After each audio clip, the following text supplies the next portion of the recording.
Hello મિત્રો, કેમ છો? મજામાં? તો આપણે બીજા વ્લોગમાં વાત કરી હતી કે આપણા ખેતરમાં બાજરી ખરપવા ટ્રેક્ટર આવવાનું હતું. તો ઓલરેડી એ ટ્રેક્ટર આવી ગયું છે બાજરી ખરપવા. તો તમને બતાવું છું, ટ્રેક્ટર ચાલુ છે બાજરી ખરપવાનું.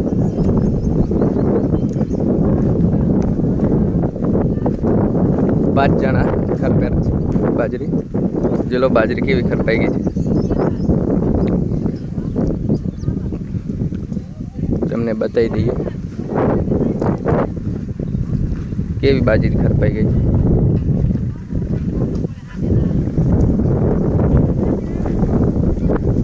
ટ્રેક્ટર નજીક આવે એટલે તમને બતાવી દઈએ.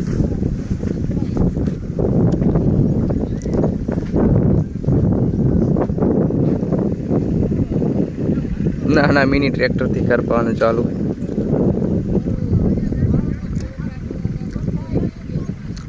તમને બતાવી દઈએ ખડ પણ કેટલું બધું થઈ ગયું જોઈ શકો તમે. ખરપવાથી બાજરી પણ સારી થાય છે. એવલો મિની ટ્રેક્ટરથી ખરપવાનું ચાલુ છે.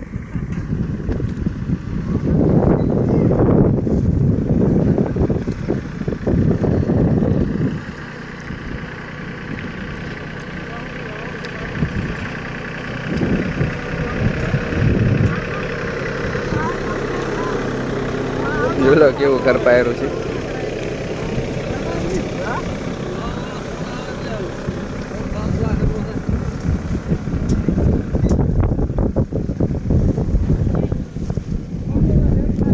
તો મિત્રો બાજરી ખરપવી પડે, કેમ કે ખડ ઘણું બધું થઈ ગયું હતું અને બાજરીનો વિકાસ પણ ના થાય, તે માટે આપણે ખરપવી જરૂર છે બાજરી.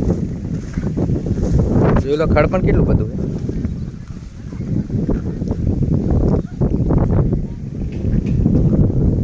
આખી બાજરી ખરપવાની છે.